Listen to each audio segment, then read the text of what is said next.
Hello friends, मेरा नाम है नान और आप देखना शुरू कर चुके हैं हमारा एजुकेशन चैनल टॉक विद तमन। हर बार की तरह आज भी वीकली जो करंट अफेयर्स वाला एपिसोड है वो हम रिकॉर्ड कर रहे हैं और आपको मिलने वाला है। आज संडे था और मेरे को थोड़ा इस एपिसोड में थोड़ी प्रॉब्लम हो गई थी, थोड़ा इश्यू हो गया था इसके रिगार्डिंग। मेरे को न्यूज़ जो मैंने आपके लिए बना के रखी हुई थी वो जो है वो रिप्लेस हो गई थी किसी और के साथ, तो फिर सारी चीज़ें डिस्टर्बेंस हो गई, तो इसलिए मैं अभी ये रात में रिकॉर्ड कर रहा हूँ। कल मॉर्निंग में आपको यानी मंडे को ये मिल जाएगा। हाँ, मैं जानता हूँ कि कुछ दिनों से बहुत डिस्टर्बेंस हो रही है हमारे चैनल के साथ और उसके लिए हम सो सॉरी, और ये सारी चीज़ें जल्दी मैं जो है वो फिक्स कर दूंगा। ठीक है, तो आज बहुत सारी न्यूज़ हैं रिगार्डिंग आपके जो वीकली जितनी भी चीज़ें होती हैं ना, तो उन सभी चीज़ों के बारे में आज बात करेंगे। इससे पहले मैं आपको बता दूं कि अभी तक आपने चैनल को सब्सक्राइब नहीं किया तो चैनल को सब्सक्राइब कर दीजिए, क्योंकि इस चैनल में आपके वेरियस एग्जाम से रिलेटेड बहुत सारे इंपॉर्टेंट टॉपिक जो है वो डिस्कस किए जाते हैं एक वीकली करंट अफेयर्स वाली वीडियो में, यानी आज संडे को। और इसके अलावा जो हमारी इस समय वहाँ मॉक टेस्ट के नाम से सीरीज चल रही है, वहाँ पे भी आपके टोटल 30 क्वेश्चंस जो है वो पिक किए जाते हैं, प्रीवियस ईयर क्वेश्चन और इंपॉर्टेंट क्वेश्चंस को, और वहाँ पे आपके सॉल्व कराए जाते हैं। ये जो करंट अफेयर्स वाली वीडियो है वो आप किसी भी एग्जाम के लिए देख सकते हैं, चाहे आप यूपीएससी, यूपी स्टेट पीसीएस मतलब स्टेट पीटीएस, और किसी भी एग्ज़ाम की स्टेट एसएससी या यूपी की किसी एग्ज़ाम की या डीआरडीओ एमटीएस की, मतलब अगर आप करंट में, क्योंकि यहाँ पे डीपली डिस्कशन होता है हर एक टॉपिक का। ठीक है, जो आपकी एक हफ्ते में जितनी भी करंट की चीज़ें हुई होती हैं जो आपके एग्जाम में आने वाली हैं उससे रिलेटेड हम यहाँ पे डिस्कशन करते हैं। तो बिना देर करते हुए शुरू करते हैं। इससे पहले मैं आपको बता दूं कि अगर आपने अभी तक हमारा टेलीग्राम चैनल नहीं ज्वाइन किया तो लिंक जो है डिस्क्रिप्शन में, वहाँ से जाके आप ज्वाइन कर सकते हैं। बिना देर करते हुए शुरू करते हैं। यहाँ पे मैं आपको पहली जो न्यूज़ है वो बता दूं। पहली जो न्यूज़ निकल के आई कि न्यूजीलैंड के प्रधानमंत्री जेसिंडा अर्डन ने देश के आम चुनाव में पहली बार पूर्ण बहुमत शानदार जीत दर्ज की है। ये इंपॉर्टेंट इसलिए है क्योंकि आपसे पूछ सकता है कि जो न्यूजीलैंड की न्यू प्राइम मिनिस्टर हैं वो कौन है। तो यहाँ पे हम आपको बता दूं, जो आपसे पहला क्वेश्चन पूछेगा जो मैंने बताया उसका आंसर ये है जेसिंडा अर्डन। ये आप देख सकते हैं, ये जेसिंडा अर्डन है। इसके अलावा आपसे पूछेगा कि अगर एक क्वेश्चन ये भी पूछ सकता है कि न्यूजीलैंड में चुनाव कितने साल में एक बार होता है, मतलब क्योंकि जाहिर सी बात है यहाँ पे 5 साल में होता है भारत इंडिया में, ठीक है ना, 5 साल का जो है वो टाइमिंग है यहाँ पे, लेकिन यहाँ पे कहाँ पे, न्यूजीलैंड में यहाँ पे 3 साल में एक बार चुनाव होता है। कितने साल में? 3 साल में। इसको थोड़ा सा मैं पतला कर लेता हूँ मार्कर को, ठीक है। हाँ, 3 साल में। कितने साल में भाई? 3 ईयर्स में एक बार चुनाव होता है, ठीक है ना। यहाँ पे राष्ट्रपति पद नहीं है, जो गवर्नर जनरल होता है यहाँ पे वो पद होता है, वो संभालते हैं, ठीक है। और जो गवर्नर जनरल है यहाँ की वो एलिजाबेथ द्वितीय है, ठीक है, जो कि ब्रिटेन की महारानी है। और ये लोग यहाँ पे सारी चीज़ें जो है वो मैनेज करते हैं। यहाँ की केवल प्राइम मिनिस्टर पद है, जैसे हमारे यहाँ प्रेसिडेंट का है, वो चीज़ यहाँ पे नहीं है। यहाँ पे क्या है कि गवर्नर जनरल का पद होता है जो एलिजाबेथ द्वितीय संभालती है, जो कि ब्रिटेन की महारानी है, ठीक है ना। तीन चीज़ें आपको समझ में आ गई। पहली चीज़, अगर आपसे पूछता है कि न्यूजीलैंड में राष्ट्रपति पद है कि नहीं, पहली भी चीज़ तो ये बहुत आ, एक तरह से आप सोच लीजिए कि बहुत कम पूछा जाने वाला क्वेश्चन है, लेकिन अगर आपको पूछ लेता है तो आप बता देंगे कि यहाँ पे राष्ट्रपति पद नहीं है, गवर्नर जनरल का पद है, और ये एलिजाबेथ द्वितीय यानी ब्रिटेन की महारानी देखती हैं, ठीक है। यहाँ पे 3 साल में एक बार चुनाव होता है। 2017 में एक चुनाव हुआ था, फिर उसके बाद अभी 2020 में वो चुनाव हुआ। इसमें पहली ये जो पूर्ण बहुमत से जो शानदार जीत इन्होंने दर्ज की है, ये कौन है? जेसिंडा अर्डन, ठीक है। चलिए, यहाँ पे मैं आपको बता दूं, ये थोड़ी सी यहाँ पे मैं आपको कंटेंट दे देता हूँ, वो आप टेलीग्राम चैनल ज्वाइन करेंगे तो वहाँ पे पीडीएफ मिल जाएगी, वहाँ पे पढ़ लीजिएगा, ठीक है, कोई प्रॉब्लम नहीं है। चलिए, नेक्स्ट जो है वो भी इंपॉर्टेंट है। क्या है भाई? हाल ही में अंतरिक्ष यान बेपी कोलंबो ने बुध ग्रह पर जाने के लिए शुक्र ग्रह को पार किया है। मतलब क्या है, ये आप देख सकते हो, ये एक अंतरिक्ष यान है। क्या है? इसको बेपी कोलंबो के नाम से जाना गया है, ठीक है। और ये बुध ग्रह पर जा रहा है। किस लिए जा रहा है इसके बारे में आपको सारी चीज़ें बताते हैं आसान भाषा में। पहली चीज़, अगर आपसे क्वेश्चन पूछेगा कि कौन सा ऐसा यान है जो शुक्र ग्रह को पार करके बुध ग्रह में जा रहा है या बुध ग्रह में जा रहा है, ठीक है, तो आप यहाँ पे बेपी कोलंबो करेंगे। अच्छा, ये बेपी कोलंबो नाम क्यों रखा गया? क्योंकि इटली के वैज्ञानिक थे जो बहुत फेमस थे, उनके नाम पे इनका नाम रखा गया है, ठीक है। अच्छा, तीसरी मेन इंपॉर्टेंट चीज़ कि इस यान को कौन भेज रहा है, तो इस यान को दो स्पेस एजेंसीज भेज रही हैं। जैसे हमारे इंडिया में नासा है और अमेरिका में सॉरी, इंडिया में इसरो है और अमेरिका में नासा है, उसी तरह से जापान में जाक्सा और यूरोपियन यूनियन की ईएसए, ठीक है। ये यूरोपियन स्पेस एजेंसी, ये दो लोग भेज रही हैं मिलके। कौन?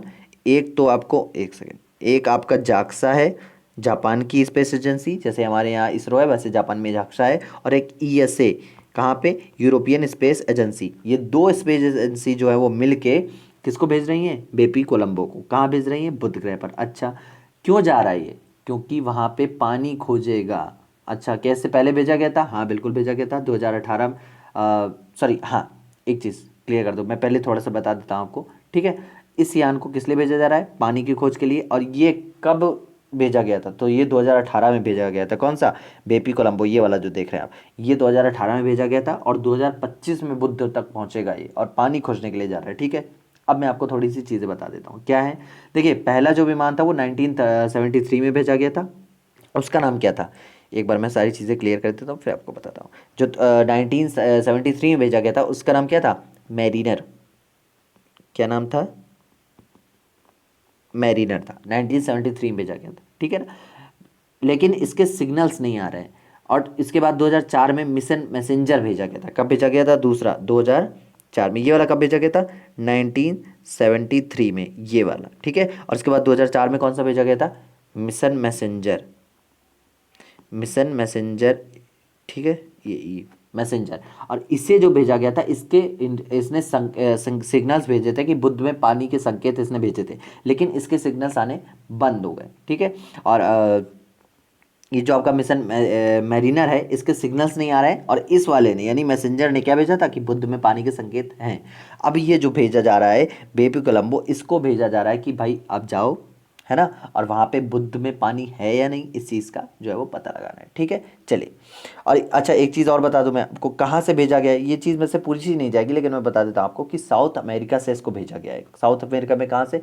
फ्रेंच गुयाना करके एक जगह है, वहाँ पे ये, वहाँ से ये भेजा गया है। कौन भेजा गया है? बेपी कोलंबो। अच्छा, आपसे कितने प्रकार के क्वेश्चन पूछ सकता है? आपसे 4-5 प्रकार के क्वेश्चन पूछ सकता है कि शुक्र ग्रह पर से गुजरने वाला जो बुध ग्रह पर जा रहा है वो कौन है विमान? तो बेपी कोलंबो है।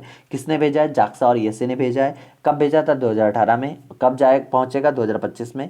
मैं बता रहा हूँ आपको, ठीक है। इस तरह के क्वेश्चन पूछ सकता है आपको। इन क्वेश्चन ये इंपॉर्टेंट था इसलिए मैं लेके आया हूँ, है ना। चलिए, और अगर आपसे ये भी पूछ सकता है कि जो मिशन मैरिनर 10 था, मैरिनर 10 नाम था उसका, ठीक है ना। मिशन मैरिनर 10 जो था वो किसने भेजा था?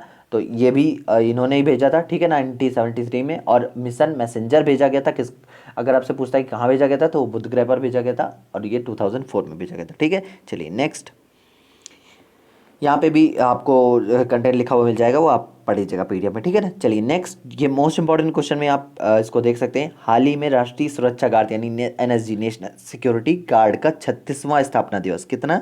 36वां स्थापना दिवस मनाया गया, ठीक है। अच्छा, मैं आपको चीज़ बता देता हूँ कब मनाया गया। तो ये 16 अक्टूबर को मनाया गया। अगर आपसे क्वेश्चन पूछता है कि एनएसजी का जो स्थापना दिवस यानी इस्टेब्लिशमेंट डे था वो कब था, तो 16 अक्टूबर था।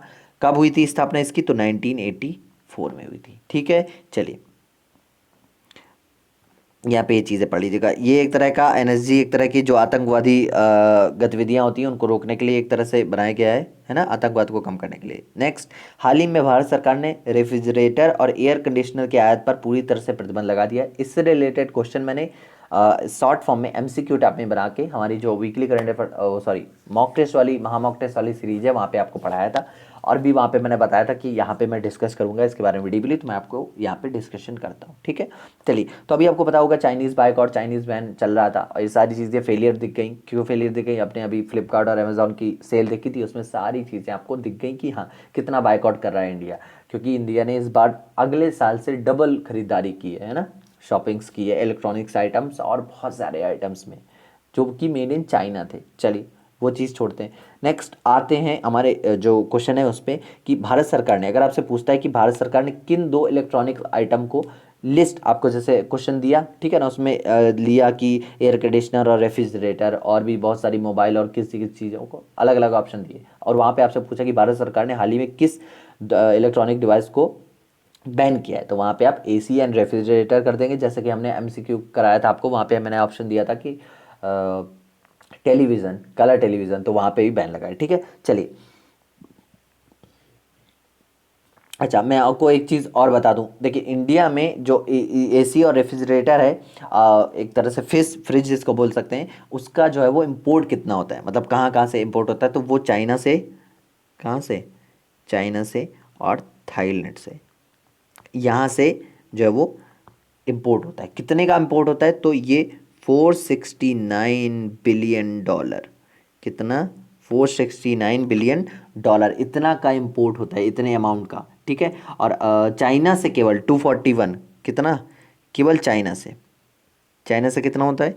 $241 बिलियन, इतने का बिजनेस केवल चाइना से होता है हमारा, एसी और रेफ्रिजरेटर का, ठीक है। अच्छा, तो अब क्या होगा? अब गवर्नमेंट ने इनको बैन कर दिया है, और बैन करने के बाद क्या बोला है कि अगर आपको हमसे व्यापार करना है तो आपके पास दो ऑप्शन है। पहला ऑप्शन क्या है कि आप जो है वो हमारे यहाँ भेज दीजिए, और यहाँ हमारे यहाँ पे असेंबलिंग होगी आपके, और मेड इन इंडिया का जो आत्मनिर्भर भारत है उसके तहत जो है हमारे यहाँ ये सारी चीज़ें सेल करी जाएंगी। दूसरा ऑप्शन क्या है? दूसरा ऑप्शन क्या है कि आप यहीं पे आइए, यहाँ पे यहाँ पे अपनी कंपनी लगाइए, इस तरह की सारी चीज़ें की गई हैं, और यहाँ पे आके आप, इससे क्या होगा कि हमारे यहाँ वो आएगा, पैसा आएगा, इन्वेस्टमेंट आएगा अलग अलग कंपनीज़ का, और यहाँ पे आके आपको अगर करना है व्यापार तो आप कर सकते हैं, ठीक है। चलिए, ठीक है। आई होप सारी चीज़ें आपको समझ में आ रही हो। अगर देखिए कोई भी चीज़ नहीं समझ में आती, मैं आपको हमेशा बोलता हूँ कि कोई भी चीज़ आपको नहीं समझ में आ रही, कमेंट सेक्शन में बताइए। कमेंट सेक्शन इसीलिए बना ही है, आप वहाँ पे चीज़ें बताइए, हम आपको सॉल्यूशन देंगे, ठीक है। चलिए, बिना देर करते हुए नेक्स्ट टॉपिक पे आते हैं। भारत सरकार ने रूस की स्पुतनिक 5 कोरोना टीके की देश में नैदानिक परीक्षणों के लिए अनुमति प्रदान कर दी है। मैंने आपको बताया था कि स्पुतनिक 5 जो है वो रूस का टीका है, और इसके जो है वो कुछ फेसेस इन्होंने बोले थे कि इन्होंने दिखाया नहीं था कि हमने कितने फेस किए रशिया ने, तो इसीलिए जो ये स्पुतनिक 5 है एक वैलिड वैक्सीन के रूप में नहीं निकल के आ रही थी, और इसीलिए अलग अलग कंट्रीज जो है वो इसके ऊपर जो है वो अपने मतलब इसको अपने देश में इसको जो है वो एंट्री नहीं दे रही थी स्पुतनिक 5 को, ठीक है। तो अभी क्या है कि भारत सरकार ने इसको एंट्री दे दी है, और इसका जो है वो डॉक्टर रेड्डीज करके एक लैब है, वो इसके ऊपर काम कर रही है हमारे यहाँ। और मैं अभी आपको आगे की न्यूज़ में बताऊंगा कि क्या हुआ है डॉक्टर रेड्डीज के साथ, कि इसने ये सारी चीज़ें लेके भी इनको रोक दिया है। मतलब क्या हुआ कि इन्होंने टीका बनाने के लिए इसके लिए मंजूरी ली, और फिर अपने सारी लैब्स को बंद कर दिया, मतलब काम रोक दिया। क्यों ये रोक दिया मैं आपको आगे बताऊंगा, ठीक है। चलिए नेक्स्ट, हाल ही में जारी विश्व भूख सूचकांक यानी वर्ल्ड हंगर इंडेक्स 2020 में 107 देशों में भारत 94 स्थान पर पहुंचा। ये बहुत ज़्यादा इंपॉर्टेंट आपका क्वेश्चन है, मैं आपको बता दूं, बहुत इंपॉर्टेंट क्वेश्चन है आपका, मोस्ट इंपॉर्टेंट क्वेश्चन वाली कैटेगरी में रख दीजिए, क्योंकि इंडेक्स से रिलेटेड बहुत क्वेश्चन आते हैं आपके। तो आपका अगर पूछा कि ग्लोबल हंगर इंडेक्स में भारत की कौन सी रैंक है, तो भारत की 94 रैंक है। अच्छा, कितने देशों में? तो 107 देशों में, मतलब भारत अच्छी पोजीशन पे नहीं है, ठीक है। सॉरी, एक्चुअली मेरे पास इतना ज़्यादा स्टफ़ है नहीं, और इसलिए आपको थोड़ी सी प्रॉब्लम उठानी पड़ती है, ठीक है। 107 देशों में भारत की 94 रैंक है। अच्छा, 2019 में क्या रैंक थी? तो 2019 रैंक में 2019 में भारत की रैंक 102 नंबर थी। तो अच्छा, तो आप बोलोगे कि हाँ तब तो सुधरी है, आप बोल क्यों कर रहे हो कि ये ख़राब है? क्यों ख़राब है भाई? क्योंकि तब 117 कंट्रीज़ थी, 117 कंट्रीज़ में 102वीं रैंक आई थी 2019 में, और अभी कितनी कंट्रीज़ हैं? अभी 107 कंट्रीज़ हैं। तो उसके हिसाब से तो भाई हर, देखिए मैं क्यों बोल रहा हूँ ख़राब है, अगर यहाँ पे कम भी होता तो आपको अब तो करना चाहिए। तब 117 देश थे तो आपकी रैंक 102 थी, अभी क्या 107 देश है तो आपकी रैंक क्या है? 94 है। तो इसको एज अ कंपैरिजन हम सही तो नहीं मान सकते ना, ठीक है। चलिए वो सब चीज़ें छोड़िए, आपके एग्जाम पॉइंट ऑफ व्यू से जो इंपॉर्टेंट है वो मैंने बता दिया। आपको पूछेगा ग्लोबल हंगर इंडेक्स में भारत की रैंक क्या है, तो 94 है 2020 की, और 2019 के पूछता है तो 102 थी, ठीक है। चलिए नेक्स्ट, हाल ही में स्वदेशी रूप से विकसित परमाणु सूक्ष्म पृथ्वी 2 मिसाइल का रात्रि परीक्षण सफलतापूर्वक किया गया है। क्या है भाई रात्रि परीक्षण? क्या है? देखिए, रात्रि परीक्षण एक तरह से ये बोल सकते हैं आप कि ये रात में भी हमला कर सकती है। मैंने आपको इसका क्वेश्चन जो है वो कहाँ, हमारे उस वाले सेक्शन पे करवाया था, मॉक टेस्ट वाले में, ठीक है। चलिए, हाल ही में यहाँ पे मैं आपको थोड़ा सा समझा देता हूँ, ठीक है। भारत ने स्वदेशी रूप से विकसित परमाणु सूक्ष्म सक्षम पृथ्वी 2 का मिसाइल का रात्रि परीक्षण किया। परीक्षण सफल रहा है। परीक्षण उड़ीसा के बालासोर स्थित एकीकृत परीक्षण रेंज में आयोजित किया गया था। नेक्स्ट जो है पृथ्वी 2 सतह से सतह पर मार करने वाली मिसाइल है, और पृथ्वी 2 का पहला परीक्षण सितंबर 2020 में किया गया था। इस प्रक्षेपण का संचालन सामरिक बल कमान द्वारा किया गया है, ठीक है। चलिए नेक्स्ट, हाल ही में संयुक्त, देखिए इस तरह के क्वेश्चन जो होते हैं वो बहुत इंपॉर्टेंट होते हैं। हाल ही में संयुक्त राष्ट्र द्वारा गरीबी उन्मूलन के लिए अंतर्राष्ट्रीय दिवस 2020 मनाया गया। तो इसके बारे में आपको बताऊंगा क्या है भाई। ये अक्टूबर 17 को मनाया गया था international day of the eradication of poverty, यानी भुखमरी एक तरह से आप बोल सकते हैं, भुखमरी या गरीबी एक तरह से, ये भी सारी चीज़ें बोल सकते हैं, ठीक है। अच्छा, ये किस पहली चीज़, पहला क्वेश्चन आपसे यही पूछेगा कि ये कौन मनाता है, तो ये यूएन मनाता है, मतलब ये यूएन के द्वारा, यूनाइटेड नेशंस के द्वारा ये मनाया जाता है, ठीक है। कब मनाया जाता है? 17 अक्टूबर को मनाया जाता है, ठीक है। अच्छा, इस बार की थीम क्या थी? अब मैं आपको थीम बताता हूँ, इस बार की थीम क्या थी। अब यहाँ पे आपको समझने में थोड़ी प्रॉब्लम होगी, इसलिए मैं फुल फॉर्म पे मैं आपको बोल दे रहा हूँ, यहाँ पे लिख दूंगा।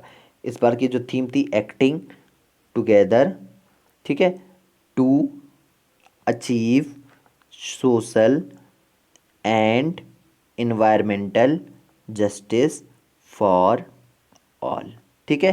क्या थी इस बार की थीम? Acting together to achieve social and environmental justice for all, ये 2020 की थीम थी। कौन कौन क्या थी? एक बार मैं फिर से रिपीट कर देता हूँ, acting together to achieve social and environmental justice for all. किसकी थीम थी ये थीम थी आपकी international day of eradication of poverty, ठीक है। चलिए नेक्स्ट, ये आपसे पूछ सकता है, ठीक है। चलिए नेक्स्ट, बांग्लादेश ने प्रधानमंत्री मोदी को अगले वर्ष देश की आज़ादी की 50वीं वर्षगांठ समारोह में शामिल होने के लिए आमंत्रित किया है। ये भी इंपॉर्टेंट क्वेश्चन है, आपसे पूछ सकता है कि हाल ही में किस देश ने अपनी 50वीं वर्षगांठ के लिए भारत के प्रधानमंत्री जी को आमंत्रित किया है, तो यहाँ पे बांग्लादेश ने किया है। ये अपनी 50वीं वर्षगांठ मना रहा है आज़ादी की, इंडिपेंडेंस, ठीक है। चलिए, अच्छा, कब बुलाया इनको? तो मार्च 2021 को 50वां इनका जो है स्वतंत्रता दिवस मनाया जाएगा। कब मनाया जाएगा? मार्च 21 को, 2021 को। ये कौन है भाई? तो ये शेख हसीना जी हैं, प्राइम मिनिस्टर हैं, कहाँ की? बांग्लादेश की। और ये कौन है? ये तो सब कोई जानता है भाई कौन है। चलिए ठीक है, और भी इसके बारे में चीज़ें आपको बता देते हैं। देखिए, 26 मार्च 1971 को पहला इनका जो है वो स्वतंत्रता दिवस मनाया गया था, जैसे हमारे यहाँ 15 अगस्त है ना, 15 अगस्त है ना। चलिए, 26 अगस्त कुछ चीज़ें आपको याद रखनी पड़ती हैं।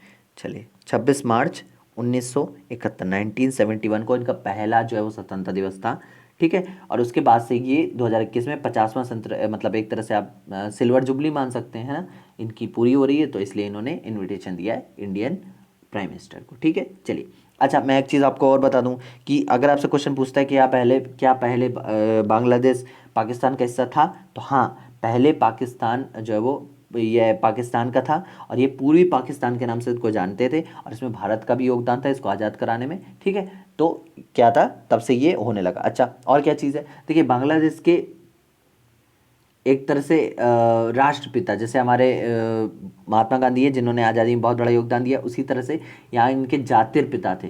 जातिर पिता जैसे हमारे यहाँ राष्ट्रपिता बोलते हैं, इनके यहाँ जातिर पिता थे, जिनकी बहुत बड़ी रोल थी इस इंडिपेंडेंस में बांग्लादेश की, ठीक है। उनका नाम क्या था? शेख मुजीबुर रहमान।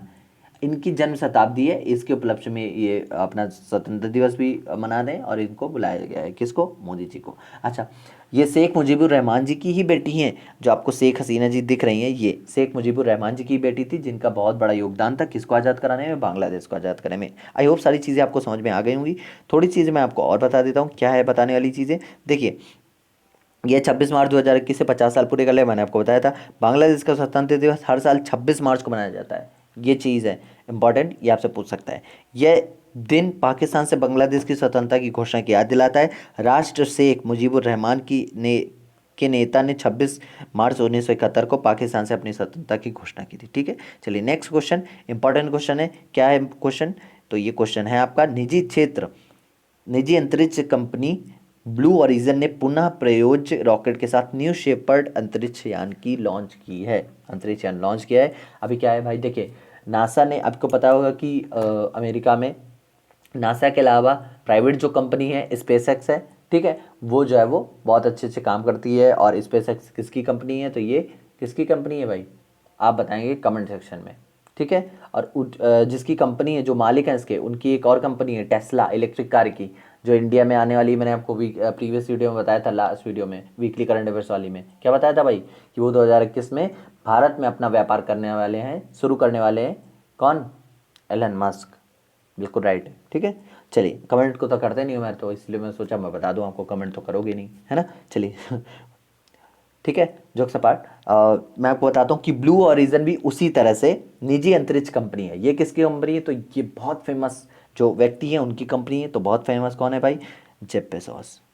ये भी बहुत फेमस है ना, बिलेनियर में इनकी काउंटिंग होती है। जेफ बेजोस कौन है भाई? जेफ बेजोस तो ये अमेजॉन कंपनी के मालिक हैं और इन्हीं की कंपनी है ब्लू ओरिजिन जो प्राइवेट स्पेस कंपनी है। जैसे कि स्पेस एक्स है उसी तरह से ब्लू ओरिजिन भी प्राइवेट स्पेस कंपनी है। और ये पुनः प्रयोज्य रॉकेट क्या है? तो ये पुनः प्रयोज्य रॉकेट उस तरह का, जैसे देखिए हमने कोई रॉकेट लॉन्च करते हैं हम, तो हमारे पास अभी वो टेक्नोलॉजी नहीं कि हमारा रॉकेट ऊपर जाता है और ऊपर जाके ही जैसे ही स्पेस में एंटर करता है तो जो पे लोड होता है हमारा, जो मतलब जिसमें हम कोई चीज़ जो है रख के भेजते हैं, तो वो अपने काम में लग जाती है और ये जो रॉकेट है ये ब्रह्मांड में जाके खो जाता है या नष्ट हो जाता है वहीं पे। लेकिन अभी क्या है कि ब्लू ओरिजिन ने अपना एक पुनः प्रयोज्य रॉकेट के साथ क्या हुआ है, इन्होंने एक ऐसे रॉकेट का इन्वेंशन किया है, रीयूजेबल रॉकेट है। अच्छा ठीक है, अच्छा यू रीयूजेबल या रॉकेट क्यों है? क्योंकि इसके अंदर जो भी चीज़ें रखी जाएंगी, जैसे ऊपर जो भी चीज़ लगाई जाएंगी तो ये यहाँ स्पेस में पहुँचेगा और इसमें से इस वाली लाइन को, जैसे जहाँ से ब्रह्मांड शुरू होता है यहाँ पे पहुँचने से पहले इसको जो है वो धक्के से फेंक देगा ऊपर ब्रह्मांड में और ये यहीं से वापस आ जाएगा। मतलब इस लाइन को टच ही नहीं करेगा। जब टच नहीं करेगा तो इसके संपर्क में नहीं आएगा और अपना जो है वो नियंत्रण रख सकेगा और ये यहीं से वापस आएगा। इस तरह का जो है इन्होंने, किसने? ब्लू ओरिजिन ने रॉकेट जो है वो इन्वेंट किया है। ठीक है जी, ये रीयूजेबल रॉकेट है ना। अच्छा, न्यू शेपर्ड ऐसा भी इनके एलन मस्क के पास भी था, लेकिन न्यू शेपर्ड का अंतरिक्ष लॉन्च जो अंतरिक्ष यान है वो लॉन्च इसलिए किया गया है क्योंकि जेफ बेजोस इसमें टूरिज्म का जो है वो टूरिज्म करवाएंगे। क्या है टूरिज्म में भाई? ये घुमाएंगे लोगों को चांद तक। ठीक है, और इन्होंने इसलिए इनका जो है वो, इन्होंने ये कंपनी जो है वो बनाई। इन्होंने बोला कि हम लोगों को घुमाएंगे, मतलब एक तरह से टूरिज्म करवाएंगे। चलिए और भी चीज़ें मैं आपको बता देता हूँ। यूएसए का पहला व्यक्ति जो अंतरिक्ष में गया था उसका नाम क्या था? मर्करी एलन शेफर्ड, और इन्हीं के नाम पे इसका नाम जो है वो शेफर्ड रॉकेट रखा गया है। ठीक है, और ये कब गए थे शख्स जो है वो? मर्करी एलन शेफर्ड, ये 1961 में गए थे। ठीक है, आई होप आपको चीज़ें जो है वो क्लियर हो गई होंगी। ठीक है, पुनः प्रयोज आपको याद रखना है कि रीयूजेबल रॉकेट है ना। चलिए, केंद्रीय स्वास्थ्य मंत्री डॉक्टर हर्षवर्धन जी ने जो है वो घोषणा की है कि भारत 2022 तक ट्रांस फैट मुक्त हो जाएगा। क्या है ट्रांस फैट भाई? इससे मुक्त हो जाएगा ही। देखिए ट्रांस फैट आपको एक तरह से बता दें कि एक तरह से आप जो रिफाइंड ऑयल वगैरह यूज़ करते हैं ना, डालडा वगैरह, हाँ डालडा, एग्जैक्ट आपको बोलूँ तो डालडा जो वनस्पति घी होता है, उसको खाने से ट्रांस फैट ऑयल जो है ट्रांस फैट होता है और इससे बहुत सारी बीमारियाँ हो जाती हैं। लाइक जैसे हमें हार्ट अटैक्स आते हैं वो इसी की वजह से आते हैं क्योंकि कोलेस्ट्रॉल जो है वो हमारा बढ़ता है। आपको कई बार एड्स दिखे होंगे जिसमें कम कोलेस्ट्रॉल वाला ऑयल का प्रेजेंट किया गया है कि आपको ये खरीदिए इसमें कोलेस्ट्रॉल कम होता है इससे। तो इस तरह की चीज़ें होती। वनस्पति तेल से जो बनने वाला घी होता है उसमें बहुत सारी बीमारियां होती हैं जिससे कोलेस्ट्रॉल जो है बढ़ता है और जिससे हार्ट अटैक और कैंसर, डायबिटीज़, इस तरह की बहुत सारी चीज़ें होती हैं। ठीक है, चलिए, तो ये जो है वो इसका उत्पादन जो है वो बंद कर दिया जाएगा। किसका किसका बंद कर दिया जाएगा? मतलब डालडा का, इस तरह की चीज़ों का जो है वो उत्पादन कम कर दिया जाएगा और जो असली चीज़ें हैं, ठीक है, उनका जो है वो, जैसे आप कच्ची घानी शुद्ध सरसों तेल हो गया और भी कुछ अच्छे अच्छे रिफाइंड ऑयल्स हैं जिनका जो है प्रमोट किया जाएगा ज़्यादा से ज़्यादा। और इन चीज़ों का जैसे डालडा वगैरह हो गया जिनसे ट्रांस फैट जो है वो बढ़ता है, उन सब चीज़ों को जो है वो बैन कर दिया जाएगा। ठीक है, 2022 तक। तो इन्होंने बोला है कि जो ये भारत जो है वो 2022 तक ट्रांस फैट मुक्त हो जाएगा। ठीक है, चलिए नेक्स्ट, पूर्व राष्ट्रपति डॉक्टर एपीजे अब्दुल कलाम की 90वीं जयंती पर केंद्र सरकार ने नवाचार और पेटेंट अधिकारों के लिए कपिला अभियान जो है वो शुरू किया है। ठीक है, कपिला अभियान अगर आपसे पूछता है कि किसने शुरू किया है तो ये केंद्र सरकार ने शुरू किया है। किसकी जयंती पर शुरू किया है? तो डॉक्टर एपीजे अब्दुल कलाम की 89th जो है वो जयंती में शुरू किया है। ठीक है, अच्छा, और आपसे कोई क्या पूछेगा ये कब से कब तक? तो ये 15 अक्टूबर से 23 अक्टूबर तक के लिए शुरू किया गया था। ठीक है, चलिए नेक्स्ट क्वेश्चन क्या है? हाल ही में विशाल वी शर्मा को यूनेस्को में भारत के अगले स्थायी प्रतिनिधित्व के रूप में नियुक्त किया जाएगा। ये फ्रेश अपॉइंटमेंट के अंदर याद रख लीजिएगा कि यूनेस्को में अगले स्थायी प्रतिनिधित्व कौन होंगे, भारत के प्रतिनिधित्व कौन करेगा? तो ये विशाल वी शर्मा जी करेंगे, ये आप देख सकते हैं, इनको ये करेंगे। ठीक है, चलिए नेक्स्ट। भारत व श्रीलंका में संयुक्त जल सेना अभ्यास स्लाइनेक्स श्रीलंका के तट पर शुरू हुआ है। स्लाइनेक्स संयुक्त अभ्यास, मैंने आपको संयुक्त अभ्यास पढ़ाता हूँ। तो ये किसके किसके बीच शुरू हुआ है, तो ये इंडियन नेवी और श्रीलंका की सेना के बीच में शुरू हुआ है। ठीक है, चलिए, इसमें कुछ इतना खास नहीं है। अगर आपसे पूछ लेता है कि स्लाइनेक्स संयुक्त अभ्यास किसने किसके बीच शुरू हुआ था, तो इंडियन नेवी और श्रीलंका, इतना इजी सा आंसर है, आपको बस याद रखना है। Aishwarya Sridhar wildlife photographer of the year award जीतने वाली पहली भारतीय महिला बनी। देखिए, ये आपको दिख रही होंगी, ये हैं ऐश्वर्या श्रीधर। अच्छा, इन्होंने क्या किया है भाई, इनको wild life photographer of the year के अंदर जो है वो पहली बार जो है वो पहली भारतीय महिला बनने वाली हैं। ठीक है, world life photographer of the year जीतने वाली पहली भारतीय महिला है। ठीक है, चलिए, और मैं आपको एक चीज़ बता देता हूँ कि देखिए, इसमें जो ये अवार्ड सेक्शन था, अवार्ड शो था, इसमें क्या था कि 80,000 एंट्री थी। 80,000, किसी भी, जैसे आप कॉलेज में एडमिशन लेने जाते हो ना, तो कितनी सीटें होती हैं, आपको पता होता है कि इतनी सीटें और इसके इतने फॉर्म भरे गए हैं, या आप कोई भी कॉम्पिटिटिव फॉर्म ही भरते हैं तो उसमें पता होता है इतनी सीटें और 3 लाख फॉर्म भरे गए हैं। यानी 1800 सीटें, जैसे DRDO MTS में 18 सीटें हैं, 3 साढ़े 3 लाख फॉर्म भरे गए हैं।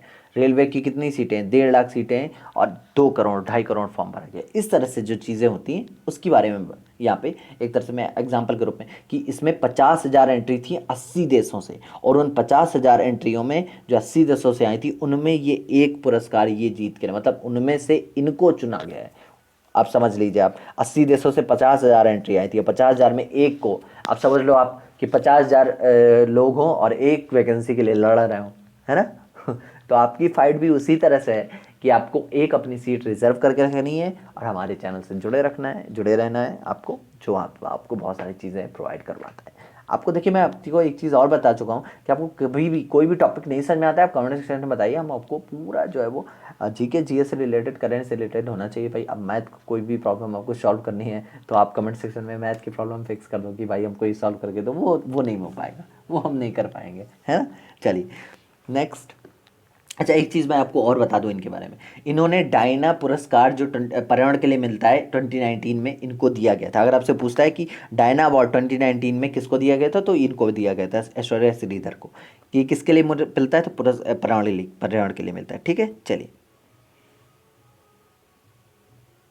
नेक्स्ट। उत्तर प्रदेश राज्य सरकार में महिलाओं की सुरक्षा सुनिश्चित करने के लिए मिशन शक्ति शुरू किया गया। क्या है भाई मिशन शक्ति, तो इसके बारे में बता देता हूँ। इसमें क्या होगा, उत्तर प्रदेश के CM योगी आदित्यनाथ जी ने राज्य में महिलाओं की सुरक्षा सुनिश्चित करने के लिए 17 अक्टूबर 2020 को मिशन शक्ति कार्यक्रम शुरू किया। मिशन को नवरात्रि के पहले दिन लॉन्च किया गया था और इसे 6 महीने के लिए बसंत नवरात्रि अप्रैल 2021 तक लागू किया जाएगा।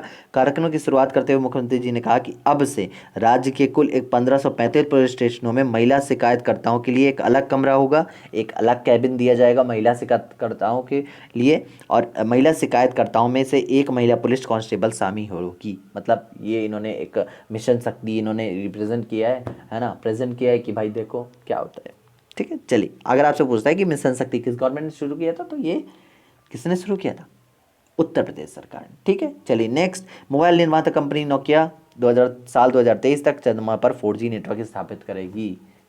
आपके घर में 4G आता हो चाहे ना होता हो, ये नोकिया वाले जो है वो जहाँ जा रहे हैं, कहाँ, चंद्रमा में 4G लगाने। ठीक है, ये चलिए मैं आपको बता, अच्छा इसमें आपको जो जानने वाली चीज़ें हैं वो मैं बता देता हूँ। नोकिया कहाँ की कंपनी है, पहली क्वेश्चन, फिनलैंड की कंपनी है। दूसरा, मिशन आर्टेमिस, ये दुनिया सॉरी एक सेकेंड, मैं आपको अभी बताता हूँ चीज़ें। अच्छा, ये क्यों शुरू किया जा रहा है, मतलब ऐसा क्या हुआ कि चंद्रमा में 4G नेटवर्क स्थापित करना है। देखिए, मिशन आर्टेमिस नाम का एक मिशन शुरू किया गया जिसमें दुनिया की पहली महिला और दूसरा पुरुष, दूसरा पुरुष, क्योंकि ये अमेरिका का है मिशन आर्टेमिस, जिसमें दुनिया की पहली महिला और दुनिया के दूसरे पुरुष जो कि चांद पर जाएंगे। पहले पुरुष आपको पता ही है नील आर्मस्ट्रांग थे, जो भेजे गए थे अमेरिका की तरफ से, है ना। अब क्या है कि दुनिया की पहली महिला और दूसरे पुरुष जो है वो चांद पर जाएंगे। कब, 2024 तक, 1 महीने के लिए रुकने के लिए। तो उनके जो कम्युनिकेशन के लिए चीज़ें की जा रही, मतलब भाई वो किस तरह से कम्युनिकेट करेंगे ऊपर से यहाँ के लिए, तो किस लिए कम्युनिकेट, कैसे कम्युनिकेट करेंगे, इसके लिए नोकिया पे जो है वो वहाँ पे भाई नेटवर्क तो आना चाहिए। अब नोकिया में खड़े होकर फ़ोन से हेलो हेलो करोगे तो वहाँ पे नेटवर्क तो है नहीं, तो कहाँ से बात हो पाएगी। तो ये सारी चीज़ें वहाँ पे इस्टेब्लिश करने के लिए नोकिया जा रहा है, और नोकिया 2022 तक कर देगा। इसके बाद जो मिशन आर्टेमिस है जब वहाँ पहुँचेगा तो वहाँ पे उनको प्रॉपर नेटवर्क मिलेंगे, तब वो ऊपर से हेलो हेलो चिल्लाएंगे कि हाँ भाई हम चाँद में पहुँच गए हैं, बिल्कुल अच्छे से पहुँचे हैं, और बताओ कैसे हो। चलिए, जोक्स अपार्ट, तो ये सारी चीज़ें थी, मैं आपको बता चुका हूँ कि अगर आपसे क्वेश्चन पूछता है कि चंद्रमा पर 4G नेटवर्क कौन सी कंपनी ऐसे स्थापित कर रही है, तो नोकिया स्थापित कर रही है। ठीक है, और मैंने आपको अलग से बता दिया कि मिशन आर्टेमिस के अंदर ये सारी चीज़ें की जा रही हैं, तो आपसे इतना नहीं पूछेगा बस 4G कौन स्थापित इस्टेब्लिश कर रहा है चांद पे, तो ये नोकिया कर रही है। और अगर आपको ये पढ़ना हो तो ये यहाँ पे दिया हुआ है, आपका टेलीग्राम चैनल पे जाएंगे, लिंक जो है वो ज्वाइन करेंगे, वहाँ आपको PDF मिल जाएगी जैसे ही ये अपलोड होगा वीडियो। ठीक है, चलिए नेक्स्ट। हाल ही में प्रधानमंत्री मोदी ने चुनावी राज्य बिहार में घर तक फाइबर योजना का उद्घाटन किया है। चुनावी, इसको बोल दिया गया है चुनावी राज्य बिहार, मतलब क्योंकि हाल ही में बिहार में चुनाव होने वाले हैं। ठीक है, अच्छा इसमें क्या होगा भाई, इसमें 4,594 जो गांव होंगे, सॉरी 4,05,995 गाँवों में 21 मार्च 2021 तक, कब तक, कितने गाँव में, 4 लाख, सॉरी 45,945, सॉरी 45,945 गाँव में 21 मार्च तक, कब तक, 21 मार्च 2021 तक क्या होगा, घर तक फाइबर योजना वाली जो ऑप्टिकल फाइबर केबल है वो बिछाई जाएगी, जिससे इंटरनेट स्पीड बहुत तेज़ तेज़ भागेगा। इतने गांव में स्पीड जो है वो ये सारी चीज़ें की जाएंगी, और हर गांव में कम से कम 5 घरों को ये सारी चीज़ें तो प्रोवाइड करवाई जाएंगी, ताकि जो है वो डिजिटल इंडिया के रूप में एक तरह से काम कर सके सारी चीज़ें। ठीक है, चलिए अगर आपसे पूछता है कि घर तक फाइबर योजना हाल ही में किस गांव के लिए या किस राज्य के लिए अलॉट की गई या अनाउंसमेंट हुई, तो ये बिहार के लिए हुई थी। ठीक है, चलिए नेक्स्ट। पर्यटन मंत्रालय द्वारा जारी भारतीय पर्यटन सांख्यिकी के अनुसार उत्तर प्रदेश में सबसे ज़्यादा घरेलू पर्यटक को आकर्षित किया। क्वेश्चन पूछ सकते हैं कि पर्यटन मंत्रालय ने जो हाल ही में भारतीय पर्यटक सांख्यिकी रिपोर्ट जारी की, उसमें सबसे ज़्यादा घरेलू पर्यटक किस जगह पर गए, तो ये मतलब किस राज्य ने टॉप किया इसमें, तो यूपी ने टॉप किया। ठीक है, यहाँ पे अत्यधिक घरेलू पर्यटकों ने को आकर्षित किया गया है। आकर्षित किया मतलब यहाँ पे घरेलू जो पर्यटक थे जो इंडिया के ही थे वो ज़्यादातर घूमने गए। कहाँ कहाँ घूमने गए, पहले सबसे ज़्यादा जो वो घूमे हैं वो ताजमहल में घूमे हैं। आप बताइए कमेंट सेक्शन में कि आप उनमें से एक थे। दूसरा जो सबसे ज़्यादा वो घूमे हैं, गेटवे ऑफ इंडिया घूमे हैं। ठीक है, इसमें देखने वालों की संख्या सबसे ज़्यादा थी, इसलिए यूपी को इसने टॉप कैटेगरी में पहुँचा दिया इन सब चीज़ों के मामले में। अच्छा, अब ये चीज़ मैं बता दूं आपको, 28.9 मिलियन लोग घूमने आए थे कहाँ, इंडिया में। ठीक है, चलिए एक चीज़ मैं आपको और बता देता हूँ कि कहाँ कहाँ से कितने कितने लोग आए। देखिए, बांग्लादेश से आए पहली बात तो, फिर उसके बाद अमेरिका से आए, और फिर उसके बाद यूके से आए, फिर श्रीलंका से आए, और फिर उसके बाद कनाडा से आए। इंडिया में इतने टाइप के लोग आए परसेंटेज में। बांग्लादेश का मैं परसेंटेज बता देता हूँ आपको, 21.37% लोग बांग्लादेश से आए। फिर अमेरिका, यूके और श्रीलंका और कनाडा, यहाँ से लोग अलग अलग टाइप से जो है वो इंडिया में विजिट करने आए थे। ये कब की रिपोर्ट है, 2019 की। इस चीज़ को याद रखिएगा, क्योंकि 2020 में तो कोरोना आ गया था, वही पूरे भारत में घूम लिया, उसी ने रिकॉर्ड तोड़ दिया कि सबसे ज़्यादा भाई हमने घूमा भारत में, हमको भी लाओ किसी इंडेक्स में। चलिए जोक्स अपार्ट, नेक्स्ट न्यूज़ बता देता हूँ मैं आपको। भारत में CSIR संस्थान द्वारा पहली बार हींग की खेती हिमाचल में शुरू की जाएगी। क्या है भाई, हींग की खेती क्या पहले नहीं की जाती, नहीं की जाती थी हिमाचल प्रदेश, सॉरी हींग की खेती पहले भी की गई थी। अच्छा, कहाँ की जाती थी, जम्मू कश्मीर में की जाती थी, थोड़ी थोड़ी जगह पे।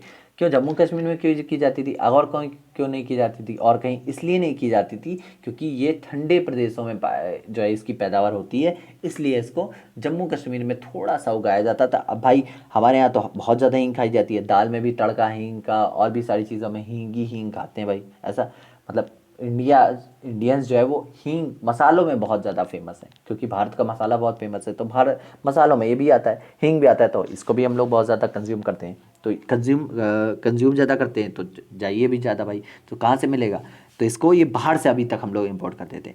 दुनिया में लगभग 40% हींग भारत में खाई जाती है, और यहाँ 600 करोड़ की हींग आयात करते हैं हम लोग। ठीक है, कितने करोड़ की, 600 करोड़ की जो हींग है वो मंगाई जाती है बाहर से भारत में।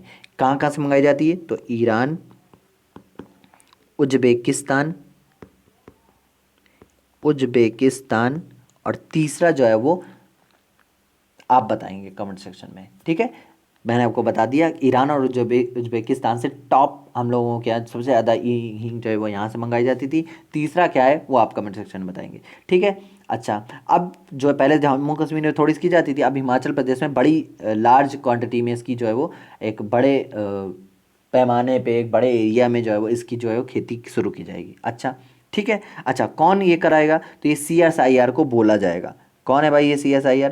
तो ये एक तरह की लैब है जिसको ये सारी चीज़ें दी गई हैं। कौन सी लैब है? Institute of Himalayan biotech diversity technology. इस लैब को ये काम सौंपा गया है कि भाई आप ये जो है वो हमको प्रोडक्शन ज़्यादा चाहिए, आप हींग का प्रोडक्शन शुरू करिए और यहाँ पे हमको हींग ला के दीजिए। किसने कहा है? गवर्नमेंट ने, ठीक है। चलिए, हाल ही में जारी एशिया पावर इंडेक्स 2020 में भारत चौथे स्थान पर रहा। एशिया पावर इंडेक्स में, ठीक है। कहाँ पे? भारत 4th रैंक में रहा। पहली रैंक कौन थी? USA की थी पहली रैंक, दूसरी रैंक चाइना की थी, ये हर जगह आते हैं। और थर्ड जो रैंक थी वो जापान की थी, ठीक है, एशिया के अंदर। और 4th रैंक थी भारत की यानी इंडिया की एशिया पावर इंडेक्स में, ठीक है। अगर आपसे क्वेश्चन पूछता है कि एशिया पावर इंडेक्स में भारत की रैंक क्या थी, तो 4th थी। फर्स्ट रैंक USA की, सेकंड रैंक चाइना की एंड थर्ड रैंक जापान की, ठीक है। चलिए नेक्स्ट।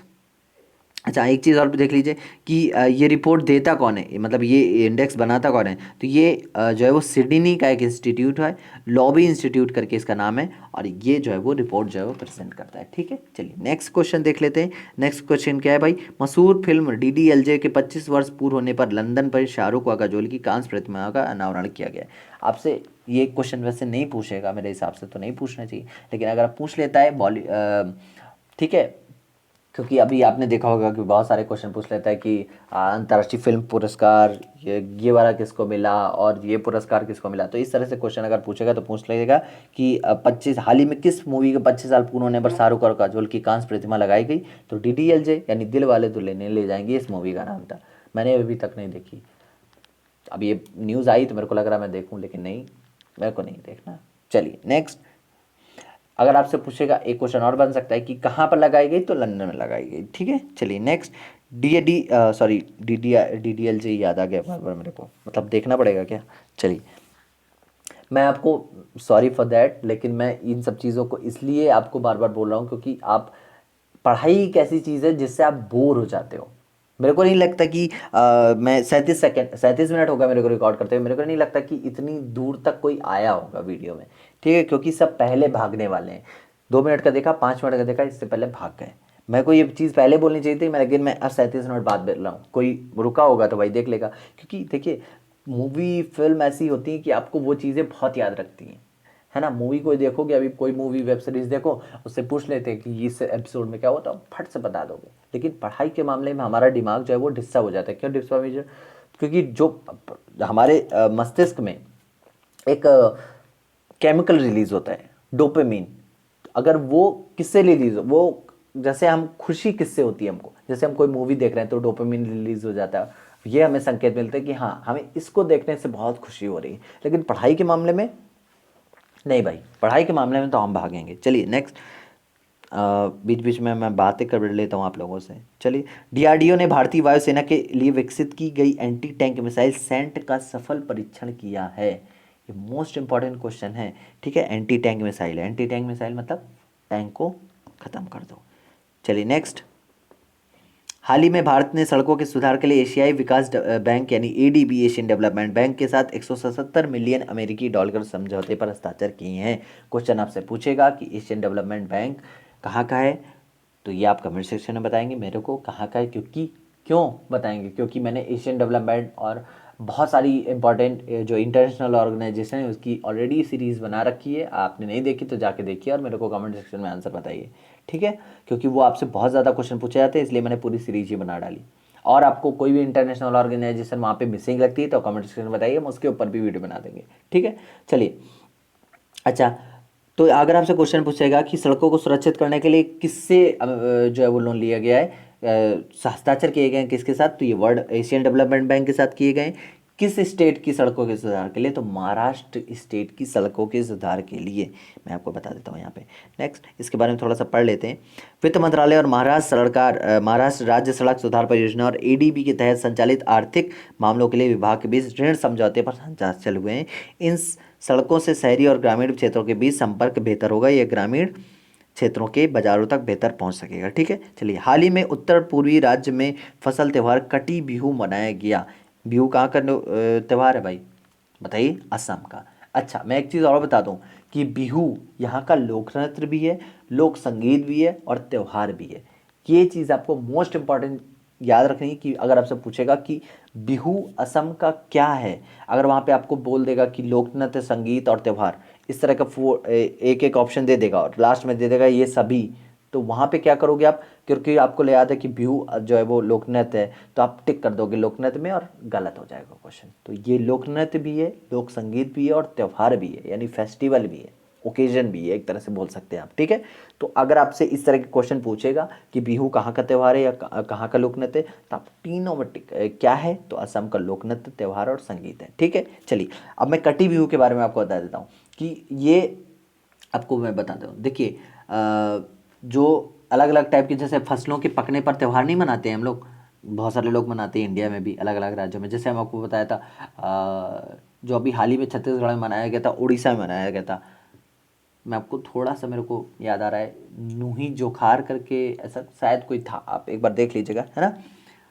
तो उसी तरह से यहाँ पे भी मनाया जाता है। और देखिए यहाँ पे किस किस तरह के मनाए जाते हैं, एक मैं आपको बता दूँ, बिहू रंगोली, बिहू रोगाली, ये अप्रैल की फसलों के कटने के टाइम मनाया जाता है यहाँ पे। ठीक है, फिर उसके बाद बिहू भोगाली। ठीक है, ये त्यौहार कब मनाया जाता है?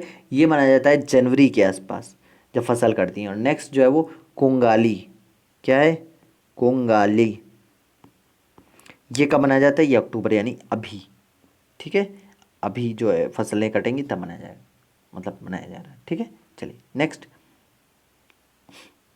1959 में चीनी सीमा पर शहीद हुए सीआरपीएफ के जवानों की यादगार में राष्ट्रीय पुलिस दिवस मनाया जाता है।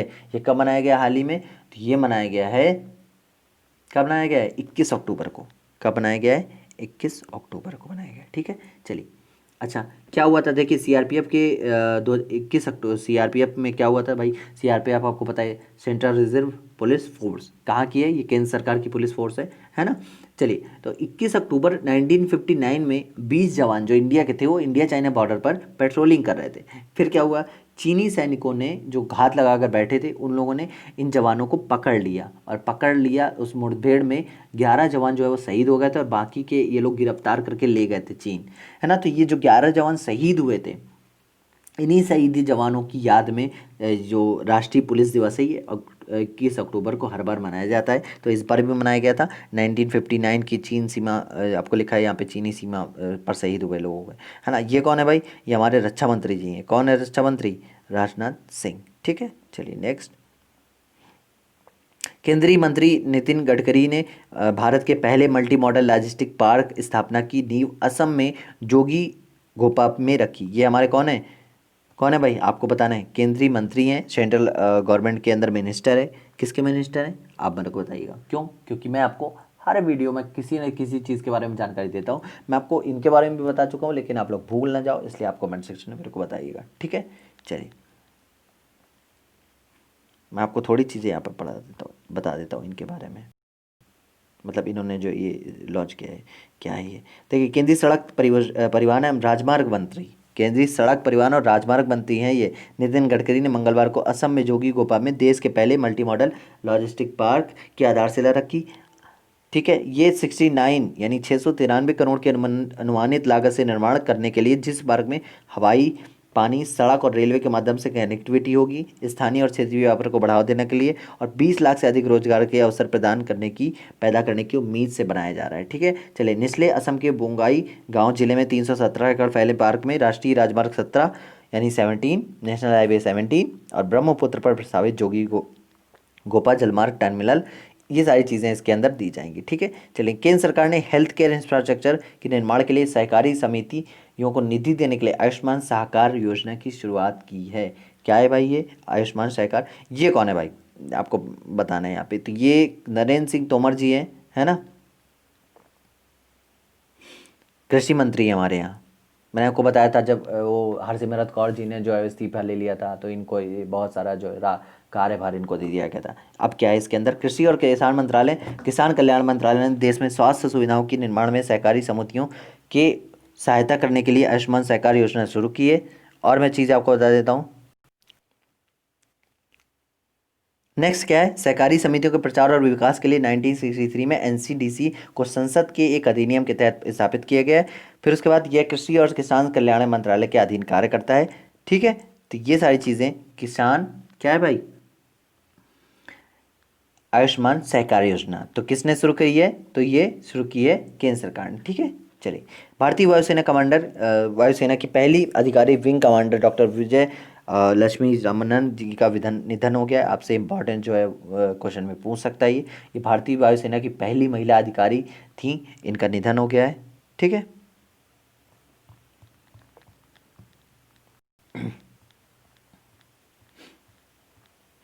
देखिए आपको मैं इसके लिए बहुत जो है वो चलिए कोई बात नहीं, मैं कुछ बोलने जा रहा था।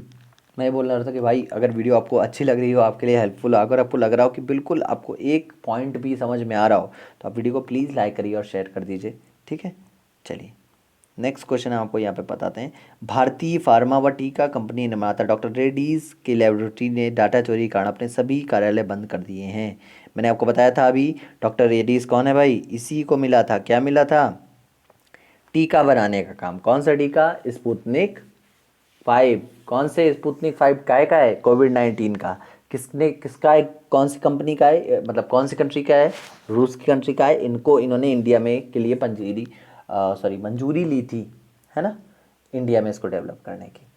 अच्छा, अब इसके साथ क्या हो गया, देखिए इसके डेटा से छेड़छाड़ हुआ है और इसके हैकर्स ने इसने हैकर्स के डेटा चोरी के आरोप लगाए थे हैकर्स पे, और इसी के चलते इन्होंने क्या कर दिया है, अपने सभी कार्यालय पे काम करना बंद कर दिया है। ठीक है, चलिए, हाल ही में रूस द्वारा बनाए गए कोविड-19 वैक्सीन को इंडिया में डॉक्टर रेड्डी संभाल रहा था, ये आपको पता ही है। इंडिया में फेज़ 2 और फेज़ 3 की, इसको 3 की परमिशन डीसीजीआई ने दे दी थी, और इनके ऊपर हैकर्स ने हमला कर दिया, तो इसलिए इन्होंने जो अपना डेटा जो है वो सही सेव करने के लिए अपनी लैब्स को जो काम करने के लिए बंद कर दिया है, अपने जितने भी ऑफिसर्स हैं।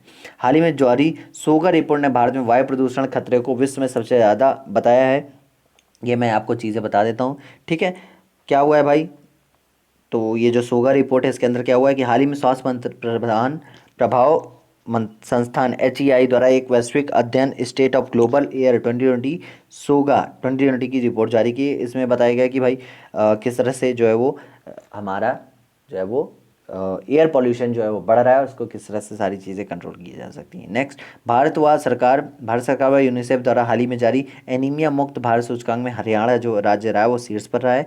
यहाँ पे थोड़ा मैं बता देता हूँ कि हरियाणा भारत के 29 राज्यों में से एनीमिया मुक्त भारत सूचकांक में शीर्ष पर रहा है, मतलब टॉप जो है वो भारत में हरियाणा के ने किया है। और चंडीगढ़ में नेशनल हेल्थ मिशन में 8वीं गवर्निंग बॉडी मीटिंग के दौरान स्टेट हेल्थ सोसाइटी के दौरान ये खबर साझा की गई। ठीक है, चलिए, अफ्रीकी देश घना की केंद्रीय central bank of the year award 2020 जीता गया है ना। केंद्रीय बैंकिंग पुरस्कार हर साल केंद्रीय बैंकिंग समुदाय उत्कृष्टता को पहचानने के लिए दिए जाते हैं, और यह पुरस्कार 7वां संस्करण है, मतलब 7वां है, ये जो 7th टाइम्स है, मतलब 7वीं बार जो है वो मिला है। ठीक है, चलिए, भारत सरकार ने उपभोक्ता मूल्य सूचकांक के लिए वर्तमान आधार वर्ष को बदलकर 2016 को नया आधार वर्ष बनाया है।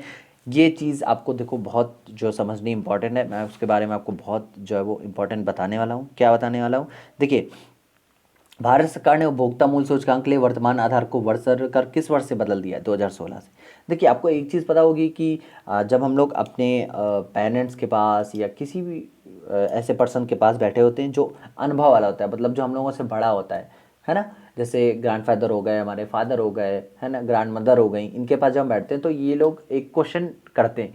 अगर हम इनसे पूछें कि दादाजी या कोई कुछ भी पूछें कि आज के महंगाई, आपके टाइम पे क्या महंगाई थी, तो आप ये इन्होंने अक्सर आपको बोला होगा कि हमारे टाइम पे 1 रुपये में इतना सारा गेहूँ या इतना सारा चावल या ये सारी चीज़ें मिल जाती थी। ठीक है, आज के टाइम पे 1 रुपये अब आपको एक टॉफ़ी नहीं मिलेगी।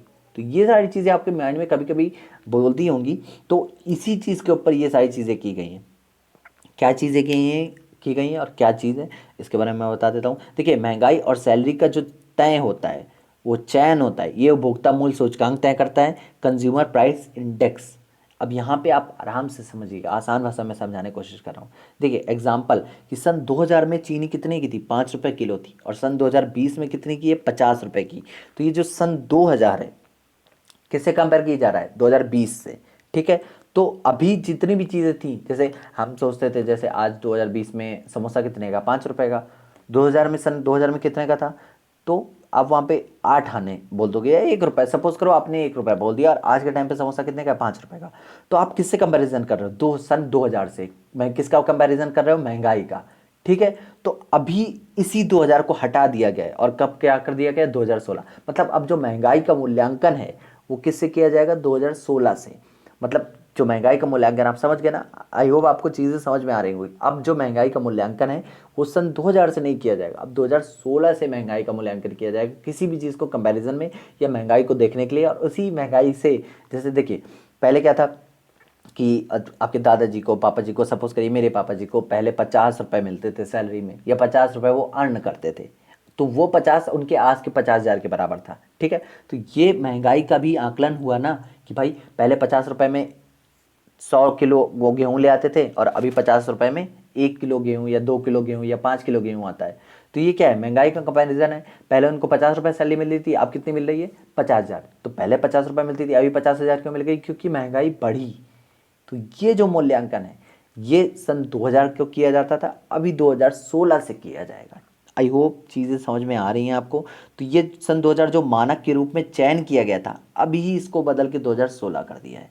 ठीक है, ठीक है ना, समझ में आ रहा है। अलग अलग लोगों के लिए अलग अलग तरह की महंगाई बढ़ाने की जो तय सीमा है, उसके लिए लेबर ब्यूरो और मिनिस्ट्री ऑफ स्टैटिक्स जो है एंड प्रोग्रामिंग, ये चुने जाते हैं।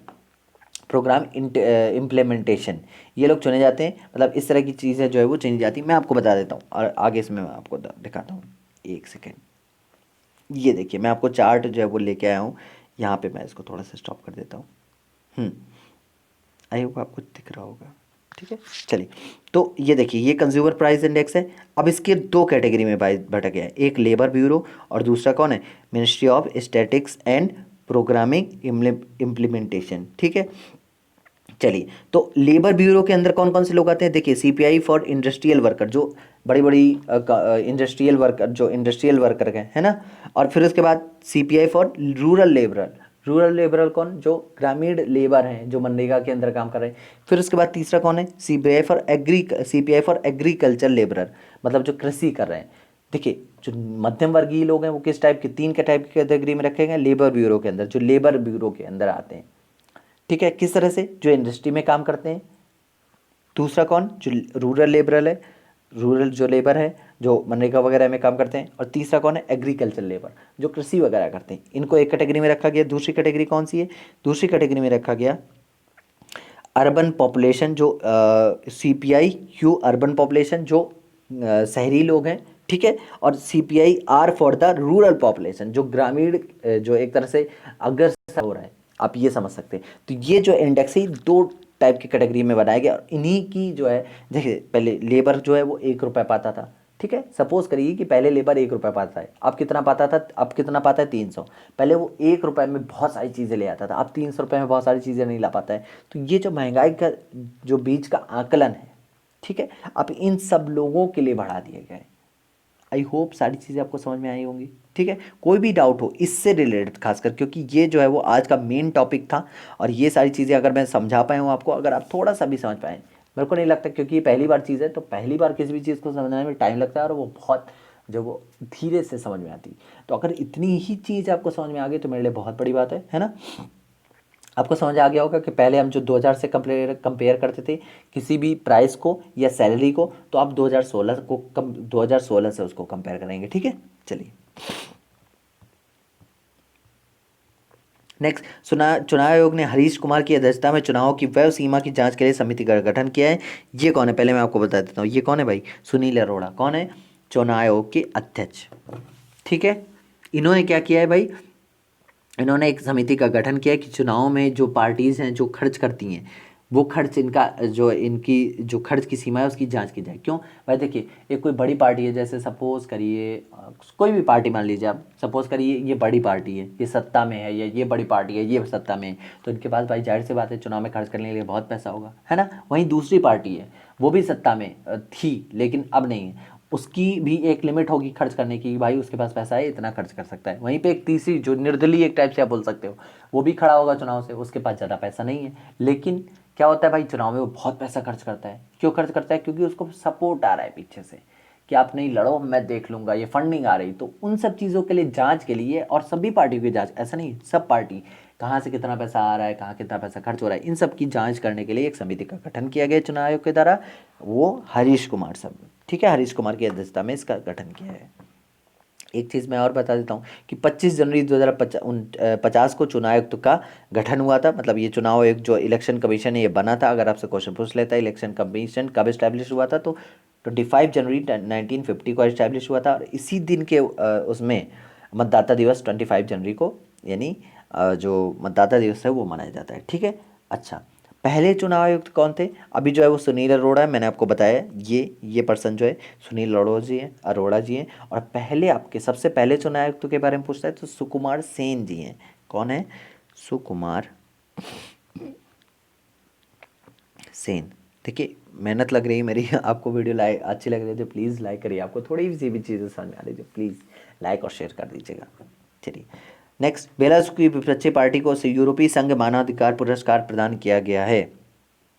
कौन है भाई? आपको पता होगा अभी बेलारूस में हाल ही में चुनाव हुए थे और लुकाशेंको ये वहाँ के राष्ट्रपति बन गए थे। और ये गलत तरीके से बने थे। क्यों? क्योंकि ये जब से बेलारूस का एक तरह से कंट्री बनी हुई है तब से ये लगातार जो है वहाँ पे चुनाव जीतते आ रहे हैं। तो यहाँ पे अभी बहुत जो है वो कुछ समय पहले बहुत आंदोलन वगैरह हो रहे थे और इन्हीं के ये चुनाव के बीच में मतलब एज अ विपक्षी पार्टी के रूप में ये खड़ी हुई थी और इन्हीं को यूएन ने मानवाधिकार पुरस्कार जो है वो इनको दिया है, ठीक है। चलिए इनका नाम क्या है? तो यहाँ पे इनका नाम क्या है भाई? इनका नाम देख लीजिएगा, ठीक है। सिवातलाना और लित्सिकानुष्काया, बड़ा डिफरेंट नाम है ना। चलिए ठीक है। विश्व बैंक की सहायता से भारत का पहला सैंड ड्यून पार्क गोवा में स्थापित किया जाएगा। क्वेश्चन अगर पूछेगा कि पहला सैंड ड्यून पार्क कहाँ स्थापित किया जा रहा है? गोवा में। किसके द्वारा? वर्ल्ड बैंक के द्वारा, वर्ल्ड बैंक की सहायता से, ठीक है। चलिए, हाल ही में जारी ग्लोबल वेल्थ रिपोर्ट 2020 में भारत चौथे स्थान पर रहा, ठीक है। अगर आपसे पूछता है कि ग्लोबल वर्ल्ड जो वेल्थ रिपोर्ट है में इसमें इंडिया की रैंक क्या है? 4th रैंक है। और मैं आपको चीज़ें इसके बारे में थोड़ा सा बता देता हूँ कि हाल ही में क्रेडिट स्विस ने ग्लोबल वेल्थ रिपोर्ट 2020 जारी की। किसने जारी की है? तो क्रेडिट स्विस ने। नेक्स्ट, क्रेडिट स्विस ने ग्लोबल वेल्थ रिपोर्ट दुनिया भर में घरेलू धन की जानकारी का सबसे व्यापक और अधिकृत कवरेज प्रदान करती है। मतलब किस कंट्री में सबसे ज़्यादा पैसा है लोगों के पास, तो ये भारत इसमें चौथे स्थान पर है, ठीक है। चलिए, आवास एवं शहरी मामले मंत्रालय ने प्रवर्धन सूचना प्रणाली में मानचित्र और पट्टी योजनाओं को एकीकृत करने के लिए ई धरती जियो पोर्टल शुरू किया। और आपसे पूछेगा ई धरती पोर्टल किसने शुरू किया गया? तो आवास और शहरी मामले मंत्रालय ने ये शुरू किया है, ठीक है। इसमें क्या होगा भाई? इसमें क्या होगा? पोर्टल प्रबंधन सूचना प्रणाली में मानचित्र और पट्टी योजनाओं से को एकीकृत किया जाएगा और भौगोलिक सूचना प्रणाली को सक्षम बनाएगा। जीआईएस एक तरह से सक्षम करेगा, ठीक है। इसमें क्या होगा कि 50,000 से अधिक आवासीय, वाणिज्यिक और औद्योगिक और सांस्थानिक गुणों से संबंधित होगा और इसमें जो है मानचित्र की तरह से सहायता से चीज़ें की जाएंगी। मोस्ट इंपॉर्टेंट जो आपका इंपॉर्टेंट डेज में 24 अक्टूबर क्या है भाई? संयुक्त राष्ट्र दिवस और विश्व पोलियो दिवस। तो ये वीडियो जो है वो यहीं पे स्टॉप करते हैं। ये पूरा आपका वीकली करंट अफेयर्स का सेशन था जो मैंने आपको समझाया। आई होप आपको सारी चीज़ें समझ में आई होगी, आपको सारी चीज़ें समझ आई हैं। तो वीडियो को लाइक करिए, शेयर करिए और चैनल को सब्सक्राइब करिए। अगर आप चैनल में नए हैं तो ज़्यादा से ज़्यादा प्यार दीजिए। और हम जो है वो अपनी जो मॉक टेस्ट वाली सीरीज़ है, मैंने आपको बोला था कल जो है बहुत ज़्यादा डिस्टर्ब हो गया था, मैं इसको बंद करने वाला था, लेकिन फिर भी मैं कंटिन्यू करता हूँ आप लोगों के लिए। आप लोग प्लीज़ सपोर्ट करिए, ठीक है। चलिए मिलते हैं कल आपको महा मॉक टेस्ट सीरीज़ की एपिसोड 14 के साथ, है ना। और ये कौन सा है? वीकली करंट अफेयर्स का एपिसोड 23, ओके। 23 या 24 ये आप देख लीजिएगा, ओके। Good bye. हाँ, कल मैं बोल रहा हूँ, कल इसलिए महा मॉक टेस्ट के लिए कल इसलिए बोल रहा हूँ क्योंकि आज मैं संडे को रिकॉर्ड कर रहा हूँ। कल यानी आज, अब मैं वो बोलता हूँ कि आज शाम को जो है महा मॉक टेस्ट आपको मिल जाएगा, ठीक है।